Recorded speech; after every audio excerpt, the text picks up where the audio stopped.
Hair loss ಇದ್ರೆ transplantation ಮಾಡಿಸ್ಕೊಬೇಕು ಅಂತ ಎಲ್ಲ ಜನ ಥಿಂಕ್ ಮಾಡ್ತಾರೆ. ಆದರೆ ನಿಜವಾಗ್ಲೂ ಎಲ್ಲರಿಗೂ ಸೂಟ್ ಆಗುತ್ತಾ? ಪ್ರೊಸೀಜರ್ ಮುಂಚೆ ಇದೆಲ್ಲ ತಿಳ್ಕೊಂಡಿರಲೇಬೇಕು. ಹೇರ್ ಲೈನ್ ಸ್ಲೋ ಆಗಿ ರಿಸೀಡ್ ಆಗ್ತಿದ್ರೆ ಮಿರರ್ ನೋಡಿ ಡೈಲಿ ಕಂಪೇರ್ ಮಾಡೋದು ಕಾಮನ್. ಎಸ್ಪೆಷಲಿ ಎಂಗೇಜಲ್ಲಿ ಸ್ಟಾರ್ಟ್ ಆದರೆ ಕಾನ್ಫಿಡೆನ್ಸ್ ತುಂಬ ಅಫೆಕ್ಟ್ ಆಗುತ್ತೆ. ತುಂಬ ಜನ ಹೇರ್ ಲಾಸ್ ಸ್ಟಾರ್ಟ್ ಆಗಿದ್ರೆ immediate hair transplantation is the best solution ಅಂತ ಅನ್ಕೊತಾರೆ. Proper evaluation is a must. Good candidate ಅಂದರೆ ಡೋನರ್ ಏರಿಯಾ ಸ್ಟ್ರಾಂಗ್ ಆಗಿರಬೇಕು. ಬ್ಯಾಕ್ ಸೈಡ್ ಸ್ಕ್ಯಾಲ್ಪಲ್ಲಿ hair density, follicular quality enough ಇದ್ದರೆ ಟ್ರಾನ್ಸ್ಪ್ಲಾಂಟೇಷನ್ ರಿಸಲ್ಟ್ ಕೂಡ ತುಂಬ ಚೆನ್ನಾಗಿ ಬರುತ್ತೆ.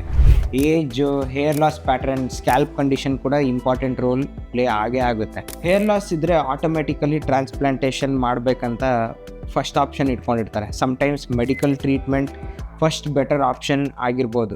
ಕರೆಕ್ಟ್ ಸ್ಟೇಜಲ್ಲಿ ಡಿಸೈಡ್ ಮಾಡೋದು ತುಂಬ important. Scalp analysis, donor assessment, hair loss progression ನೋಡಿ ರೈಟ್ ಕ್ಯಾಂಡಿಡೇಟ್ ಡಿಸೈಡ್ ಮಾಡಬೇಕು. ಕಲರ್ಸಲ್ಲಿ ಪರ್ಸ್ನಲೈಸ್ಡ್ ಮೆಡಿಕಲ್ ಅಪ್ರೋಚ್ ಜೊತೆ ಪ್ರಾಪರ್ ಗೈಡೆನ್ಸ್ ಸಿಗುತ್ತೆ. ಹೇರ್ ಟ್ರಾನ್ಸ್ಪ್ಲಾಂಟ್ ಅಂದರೆ ಒಂದು ಕಾಮನ್ ಸೊಲ್ಯೂಷನ್ ಅಲ್ಲ. ನೀವು ರೈಟ್ ಕ್ಯಾಂಡಿಡೇಟ್ ಆಗಿದ್ರೆ ರಿಸಲ್ಟ್ ಪರ್ಫೆಕ್ಟ್ ಆಗಿರುತ್ತೆ. ಕಲರ್ಸಲ್ಲಿ ಪ್ರಾಪರ್ ಅಸೆಸ್ಮೆಂಟ್ ಮಾಡಿಸ್ಕೊಂಡ್ರೆ ಮುಂದಿನ ಕಾನ್ಫಿಡೆನ್ಸ್ ತುಂಬ ಸ್ಟ್ರಾಂಗ್ ಆಗಿರುತ್ತೆ. Visit colours R comment HT for further evaluation.